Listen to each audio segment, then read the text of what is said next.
तो आप ये बताएं कि महाराजा में ऐसा क्या था जो आपको अच्छा लगा, और क्यों आपको इस वजह से लगता है कि अब बॉलीवुड को जो है चुल्लू भर पानी में डूबने की नौबत है, क्योंकि इतना अच्छा काम कर रहा है साउथ का सिनेमा, वो भी कम दाम में। मैं आपको तो पिछले जब से ये महाराजा फिल्म रिलीज हुई थी पिछले महीने, ये शायद 14 जून को रिलीज हुई थी, तब से इस फिल्म की चर्चाएं तो थी, हम रिव्यू पढ़ते रहते हैं, देखते रहते हैं कौन सी फिल्म आ रही जा रही। फिर ये नेटफ्लिक्स पर रिलीज हुई 12 जुलाई को, तो समय मिला नहीं, फ्राइडे की फिल्में होती है वो सब, लेकिन मैंने कल देखी फिल्म ये रात को।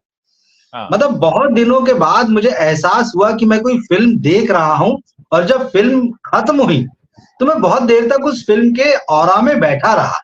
ऐसा बहुत रेयर होता है कि किसी फिल्म को देखने के बाद में आपके भीतर ऐसा लगता है कि यार अब थोड़ी देर बैठे रहो, अब कुछ करना नहीं है, हिलना डुलना नहीं है, उस चीज को आप महसूस कर रहे होते हैं अंदर। तो महाराजा को देखकर, जो ये विजय सेतुपति की फिल्म है, मैं जो जिन लोगों को अगर जानकारी नहीं है, तमिल फिल्म है, तो इसका डब वर्जन जो है वो देखा नेटफ्लिक्स पर, और मतलब कमाल। मतलब मैं आपको बताऊं कि बहुत दिनों के बाद, जैसे मैंने कहा, कि एक ऐसी फिल्म आई जिसने बड़े अंदर तक छुआ मुझे, मतलब।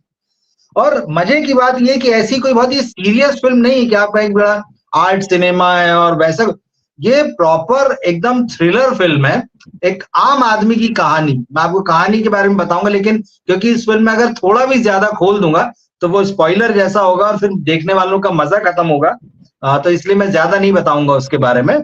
कहानी बहुत सिंपल है कि एक छोटा सा कस्बा है, वहां पे एक व्यक्ति है जो आपका हीरो है, वो नाई की दुकान में काम करता है। अब आप सोचिए, हमारे यहाँ बिल्लू बार बार आखिरी बार आया था, वो बड़ा हीरो बन के, और उसमें भी शाहरुख खान वगैरह की जरूरत पड़ी थी। तो खैर, बड़ा साधारण सा एक नाई की दुकान में काम करने वाला युवक है, व्यक्ति है, और कहानी सिर्फ इतनी है, उसकी छोटी सी फैमिली है, पत्नी है, बेटी है।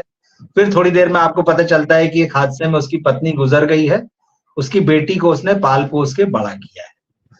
सीधे चीजें उसके बाद आती है, उसकी बेटी जो स्पोर्ट्स में है, वो कहीं बहुत अच्छी एथलीट है, कैंप में गई है। फिर वो व्यक्ति पुलिस थाने में आया है, तो वो कहता है कि लक्ष्मी खो गई है, और लक्ष्मी उसकी बेटी का नाम नहीं है, लक्ष्मी उसकी पत्नी का नाम नहीं है। पूछते हैं, बड़ा ड्रामा ही है सारा कुछ, बड़ा मजेदार। तो कहते कि भाई कौन, मतलब वो सारे बताता है कैसे हुआ, मैं कब अंदर गया घर में दुकान से, चाबी उठाई, फिर कैसे 3 लोगों ने हमला किया, फिर वो लक्ष्मी को ले गई, ये वो। पता चलता है कि लक्ष्मी जो है टिन का बॉक्स है, कूड़ेदान। अब पुलिस वाले भी कहते हैं क्या है यार, बोले सरफिरा पागल टाइप आदमी है, बोले इसको भगाओ बाहर। कहता नहीं नहीं, बोले लक्ष्मी को ढूंढना है, बोले आप ढूंढ के लाइए। तो बड़े अच्छे सीन है। फाइनली वो ऑफर कहता है कि मैं आपको 5 लाख रुपए दूंगा लक्ष्मी को ढूंढ कर लाके देने की। अब सारी फिल्म इसी के इर्द गिर्द है, अब इसके बाद मैं आपको नहीं बताऊंगा जी। तो कैसे पुलिस जो है लक्ष्मी को ढूंढने में लगती है, उधर उसकी बेटी स्पोर्ट्स कैंप में जो गई हुई है, इधर ये परेशान है कि भाई लक्ष्मी नहीं मिली, उसकी बेटी के कैंप से लौट के आने तक लक्ष्मी को ढूंढ के लाओ। ऑफर बढ़ा के वो 7 लाख रुपए कर देता है, और पुलिस अलग परेशान की, बोली क्या मामला है, वो डब्बा है। तो आप भी बहुत देर तक उलझे रहते हैं कि ये हो क्या रहा है। लेकिन इस सिंपल सी कहानी को, जो आपको बड़ी सिंपल लगती है, अब ये छोटा सा प्लॉट जो है, डायरेक्टर जो है इसके, उन्होंने इस फिल्म को बहुत इतने सुंदर ढंग से बुना है कि सिर्फ यही वाला हिस्सा कि लक्ष्मी को ढूंढना है और हीरो कह रहा है, और जो सारी घटनाएं चल रही, पुलिस और वो सारी चीजें, आपको बिल्कुल बोर नहीं होने देता। इस तरह से इसकी बीच बीच में घटनाएं आती जाती है। फिर बीच में जो है अनुराग कश्यप इंट्रोड्यूस होते हैं। अनुराग कश्यप भी इस फिल्म में है, वो एज ए विलन है। धीरे धीरे कहानी के तार खुलते हैं, पता चलता है कि लक्ष्मी का इस कहानी से क्या कनेक्शन है, क्यों लगाव है, अनुराग कश्यप की कैसे एंट्री, क्या क्या, मतलब बहुत सारे सीन मतलब इसमें तार जुड़े। मतलब जैसे मैं अगर कहीं, ये भी एक स्थिति है कि अगर मैं इस फिल्म की आधी से ज्यादा भी कहानी आपको बता दूं और आपको क्लाइमेक्स नहीं बताऊं, तो भी आपको फिल्म देख के उतना ही मजा आएगा, आधी से ज्यादा फिल्म पता होने के बाद। तो ये बुनावट है देखिए इस फिल्म की जो है, जो कि बहुत शानदार है मुझे लगता है। तो इस तरह का काम जो है इस फिल्म में हुआ है, और मैं अकेला नहीं हूं इस फिल्म की तारीफ करने वाला, बहुत सारे लोग जो हैं इस फिल्म की तारीफ कर रहे हैं। नीतिलन स्वामीनाथन जो है इस फिल्म के डायरेक्टर हैं, और मजे की बात यह है कि उनकी सिर्फ दूसरी फिल्म है। 2017 में उन्होंने पहली फिल्म बनाई, देखिए कल्कि जिन्होंने बनाई, जो पिछले दिनों हमारे आई, उस डायरेक्टर की वो सिर्फ चौथी फिल्म है। ये इस डायरेक्टर की स्वामीनाथन की दूसरी फिल्म है। आप देख रहे हैं, आप कहते हैं टैलेंट, वो ऐसे दिखाई देता है। पहली फिल्म, दूसरी, आपको लंबा नहीं होता कि हम 30 साल से काम कर रहे हैं और हमारे टैलेंट की चमक देख लो, या 30 साल बाद उस पर धूल पड़ने लगी है। वो टैलेंट आपको जो है वो शुरुआती दिनों में ही अपनी चमक दिखा देता है, अपनी ताकत का जो एहसास जो है आपको दिला देता है, किस तरह से सोचता है। मुझे ये फिल्म देख के लगा कि ये यही रियल सिनेमा है जिसकी हम तलाश कर रहे हैं। इस बात से कोई फर्क नहीं पड़ता है कि ये तमिल में बनी, तेलुगु में बनी, या फिर ये हिंदी में बनी होती। आपको अच्छे सिनेमा से मतलब है कि आपने फिल्म देखी, आपको लगा कि यार मैं एक एक्सपीरियंस से गुजरा। वो जो कैरेक्टर था जिसकी कहानी दिखाई जा रही थी, मैंने, जिसको हम एक शब्द आता है कि तादाद में जिसे कहते हैं, एक दूसरे से जुड़ जाना, वो क्यों उस परिस्थिति में है, और उसने, उसको अगर शौक लगा कहानी में, तो शायद मुझे उससे ज्यादा लगा देखते हुए। तो उसने जो महसूस किया मैंने भी किया। मतलब ये यही चीज तो होती है सिनेमा में। तो इस फिल्म में जो एकदम पूरी तरह से आपको लगता है, विजय सेतुपति, मतलब एक्टर तो खैर बहुत अच्छे है ही, विक्रम वेधा से मतलब वो हिंदी बेल्ट में पूरी तरह से मतलब छा गए थे, तमाम लोगों ने देखी थी। फिर विक्रम वेधा का भी रीमेक हुआ, और रीमेक का क्या हुआ वो भी हम लोगों ने देखा। तो रीमेक में आप फ्लॉप होते जा रहे हैं, ये पक्की बात है। विक्रम वेधा जैसी जो फिल्म साउथ में, तमिल में जबरदस्त चली, वो आपके यहाँ पर नहीं चली, क्योंकि आपके मेकर उसको नहीं बना पाए, आपके एक्टर उसको परफॉर्म नहीं कर पाए, वो सेंटिमेंट्स नहीं ला पाए। और फिर वही होता है कि वो कहानी साउथ में चल रही थी, आप उसको यूपी में ले जाके बेस्ड कर दिए थे, खेल ही खत्म हो गया भाई। और मुझे इस फिल्म को देख के, महाराजा को देख के यही लगा कि कोई इसमें आश्चर्य नहीं होना चाहिए कि शायद हफ्ते 10 दिन या महीने में कोई एक आध बॉलीवुड वाला कहे कि हमने रीमेक राइट्स खरीद लिए हैं।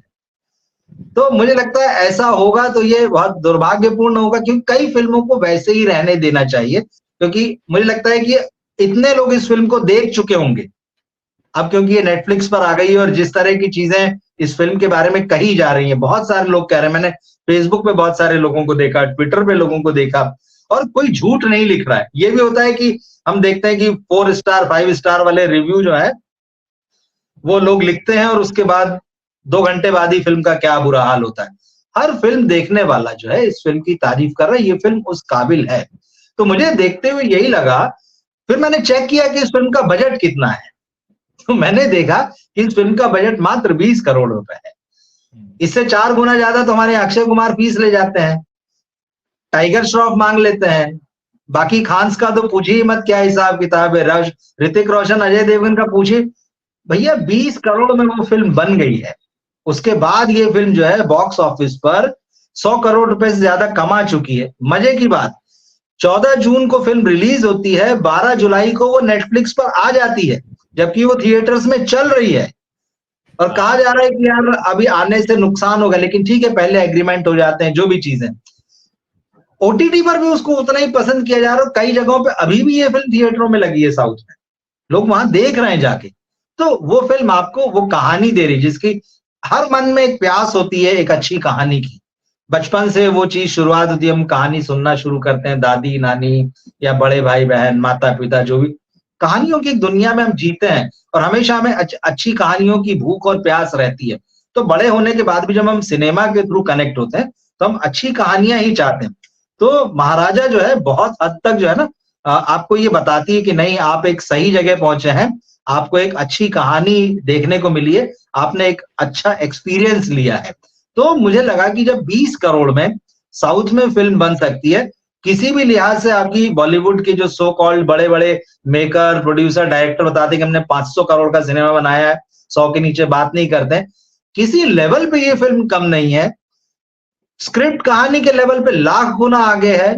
विजय सेतुपति का परफॉर्मेंस बहुत शानदार है, मतलब बड़े खामोश रहते हैं, उनका स्टाइल है वो, और एक बड़ा अलग तरह का उनके चेहरे पर एक पर्दा जैसा होता है जिसके पीछे आपको हमेशा पढ़ना पड़ता है कि क्या चल रहा है।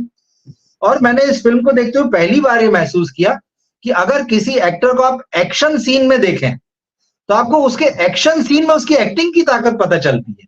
भाई विजय सेतुपति तो खास तरह के मूड में दिखते हैं अक्सर, तो हमें उससे तो पता ही है, लेकिन इस फिल्म में जो उनका पहला एक्शन सीन है, जो ऑलमोस्ट आधी फिल्म के बाद आता है, तो आपको लगता है कि कमाल, मतलब वो ऐसे भी एक्टिंग, उस वक्त जो उनके चेहरे पर एक्सप्रेशन आते हैं, जो उनकी बॉडी लैंग्वेज होती है, तो आप उस आदमी को एक्शन सीन में उसका एक्टिंग का टैलेंट दिखाई देता है। तो मतलब कई सारी चीजें मैं कहूंगा इस फिल्म को लेके बात करने की। जी, मैं यही कहना चाहूंगा, आपकी बात मैं इसलिए बहुत शांति से सुन रहा था क्योंकि फिल्म मैंने नहीं जी, देखी है, आपने फिल्म मैं देखी समझ है, रहा और हूँ। जी, आप जो कह रहे थे उससे जो मैंने जिस्ट निकाला वो ये है कि पहली बात तो ये है कि अगर आपके पास इस बात को लेकर कॉन्फिडेंस है कि एक हमारे पास एक अच्छा टॉपिक है, हम उसको लेकर दर्शकों के सामने जा सकते हैं, तो फिर आपको किसी तरीके के रीअश्योरेंस की जरूरत नहीं पड़ती है कि आप जाएं और ये देखें कि वो पहले सब्जेक्ट एक्सेप्ट किया गया है या नहीं किया गया, क्योंकि आपको अपने सब्जेक्ट पर भरोसा होता है। बॉलीवुड के लोगों को सब्जेक्ट पर भरोसा नहीं होता है, इसलिए वो पहले जाते हैं ये देखने की इस टॉपिक पर बनी फिल्म चली है या नहीं। तो सबसे पहले जो एक सबसे बेसिक स्तर पर कमी है वो ये है कि आपको अपने पर विश्वास नहीं है। दूसरा, ये विश्वास आएगा तब जबकि आप नए लोगों को मौका देंगे। आप नए लोगों को मौका नहीं देते, नई तरह का इनोवेशन नहीं करना चाहते। और फिर हम आ जाते हैं बजट वाली बात पर, जो कि आजकल सबसे बड़ा एक क्वेश्चन मार्क बना हुआ है।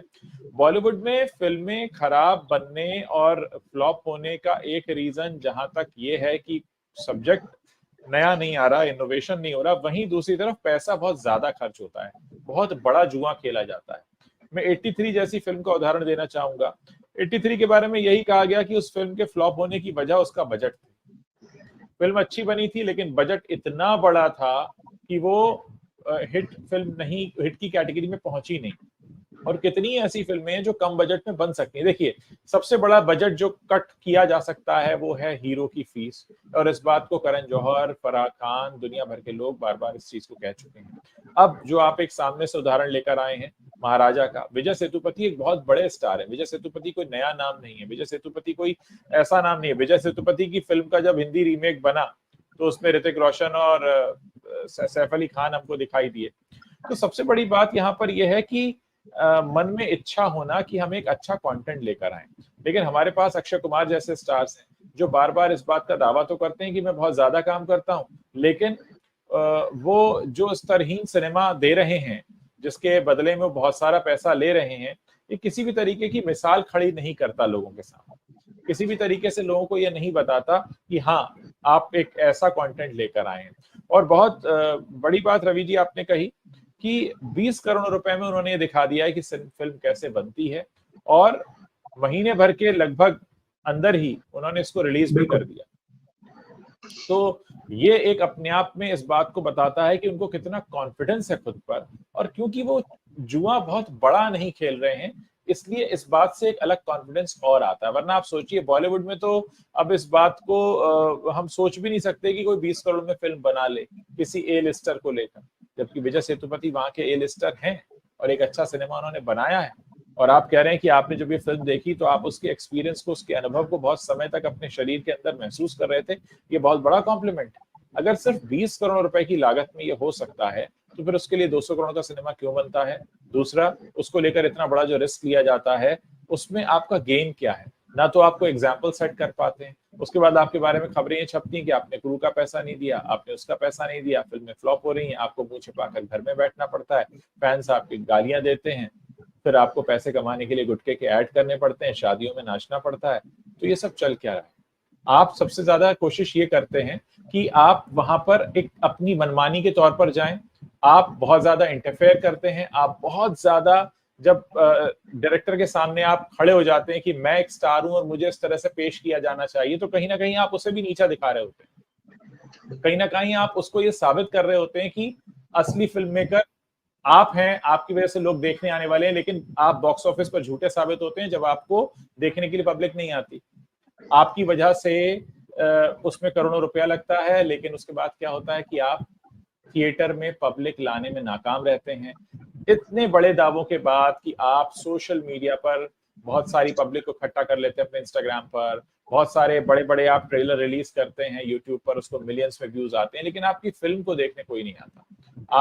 आपका ये जो तमाशा है वो तमाशा बनकर ही रह जाता है, और फिर लोग आपकी हंसी उड़ाते हैं, जिस आधार पर आप ये कहते हैं कि आप सो कॉल्ड बहुत बहुत बड़े स्टार हैं, लेकिन वो आप एक तरह से पूरी तरह से धाराशायी हो जाते हैं। तो बहुत कुछ है इस फिल्म से सीखने के लिए, और बहुत बड़े स्तर पर अभी सीखना बाकी है। हम कोशिश कर रहे हैं कि हम आंखें खोलें बॉलीवुड की, लेकिन वो आंखें तब खुलेंगी जब बॉलीवुड खुद तैयार होगा इसके लिए। वरना हम सिर्फ उदाहरण दे सकते हैं, एग्जाम्पल दे सकते हैं, लेकिन असली स्तर पर जो बॉलीवुड को समझना है वो खुद समझना। देखिए, जैसे आपने कहा विजय सेतुपति सीनियर स्टार है, वहां पर कोई छोटे मोटे एक्टर नहीं है। ये उनकी 50वीं फिल्म है वहां पर, आप सोचिए 50 फिल्म का सफर है, 50वीं फिल्म है। मुझे याद आया कि अक्षय कुमार की सरफिरा उनकी 150वीं फिल्म है। देखिए दोनों एक्टर्स किस तरह से, जिसको माइलस्टोन कहा जाता है अपने अपने लेवल पे। ठीक है, अक्षय ने 100 फिल्में और ज्यादा की, लेकिन 150 फिल्म के बाद वो कहाँ खड़े हैं आज अपनी 150वीं फिल्म में। और वहीं जो है विजय सेतुपति अपनी 50वीं फिल्म को किस तरह से सेलिब्रेट कर रहे हैं, वो उनके फैंस, बल्कि सिनेमा सेलिब्रेट कर रहा है। हमें भी खुशी हो रही है कि हमने एक अच्छी फिल्म देखी। और एक और खास बात मैं आपको बताऊं, मैं खबर पढ़ रहा था, नॉर्मली ये होता है कि जैसी किसी एक्टर की फिल्म हिट होती है तो तुरंत अपनी फीस बढ़ाने, अगली खबर आती कि इसकी फीस बढ़ गई तुरंत। मतलब विजय सेतुपति के बारे में खबर आ रही कि उन्होंने अपनी अगली फिल्म के लिए फीस कम कर दी है। देखिए, फिल्म देखकर, बजट देखकर, कंटेंट देखकर, ये फर्क है कि आप सिनेमा को प्यार करते हैं, आपको पता है आप सिनेमा में काम करने आए हैं, आप वहां सिनेमा से पैसा बनता है, शोहरत आती, वो एक अलग बात है। बजट की बात की, मैं एक और 2022 की फिल्म की याद दिलाता हूं आपको, कांतारा। 16 करोड़ के बजट में बनी हुई फिल्म थी, और किसी भी बड़े वीएफएक्स वाली बॉलीवुड फिल्म पर वो फिल्म बहुत भारी पड़ती है। वर्ल्ड वाइड फिल्म ने जो है 450 करोड़ रुपए से ऊपर का जो है उसने कमाई की थी। अभी उसका सीक्वल का वेट हो रहा है जो प्रीक्वल के रूप में आएगा।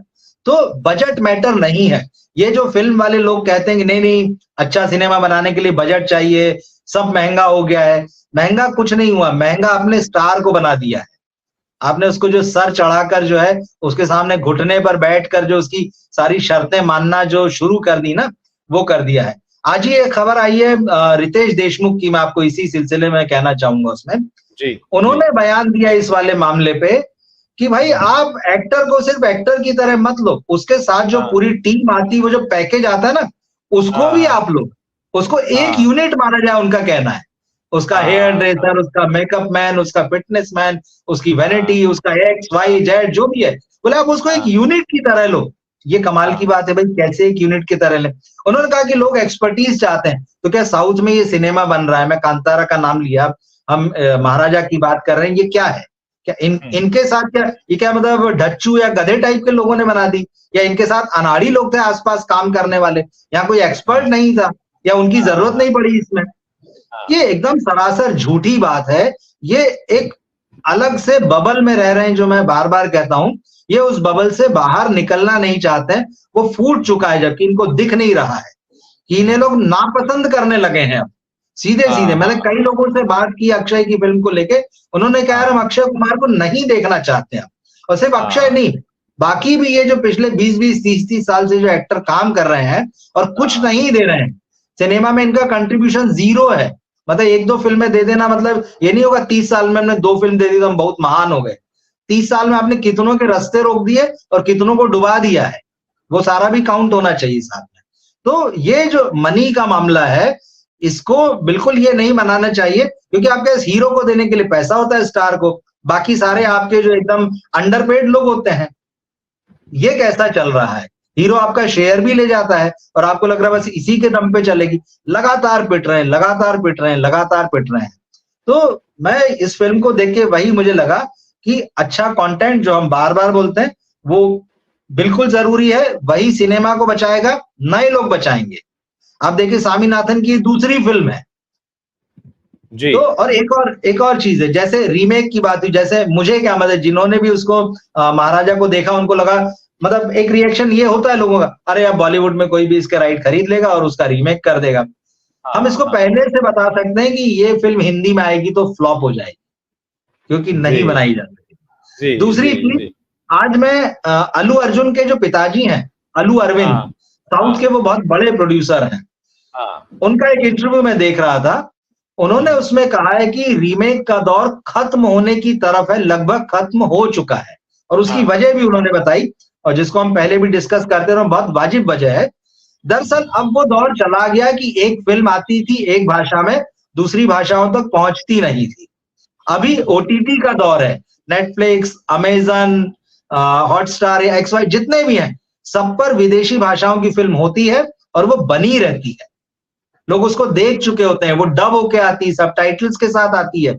अब वो वहीं रहने वाली है। आपने अगर जो है महाराजा के राइट्स खरीद लिए किसी ने, तो वो नेटफ्लिक्स को नहीं बोल सकता कि भाई यार इस पिक्चर को हटा दो, मैंने राइट्स खरीद लिए हैं और अब मैं तुमको भी पैसा दूंगा या मेरे ऊपर दया करो, जो भी है मतलब। हाँ, अब वो नहीं हो सकता भाई। तो वो कह रहे हैं कि रीमेक का दौर खत्म हो चुका है। तो अच्छी खबर ये इसलिए है क्योंकि अब आपके पास ओरिजिनल कहानियों की जरूरत महसूस होगी। अब आपको अच्छे कंटेंट की जरूरत महसूस होगी। अब आप नकल नहीं कर सकते। हॉलीवुड के दरवाजे पहले बंद हो चुके हैं।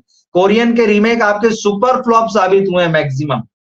रीजनल फिल्मों की स्थिति यह है कि उन्होंने समझ लिया है कि आप रीमेक के भरोसे चल रहा था आपका स्टारडम, आपकी गाड़ी, वो खुद ही अपनी फिल्म हिंदी में डब करके प्लेटफॉर्म्स को दे रहे हैं, वो खुद ही रिलीज कर दे रहे हैं थिएटर में। अब आप करेंगे क्या भाई? आपको लौटना पड़ेगा, नहीं तो अपना बोरिया बिस्तर बांधना पड़ेगा।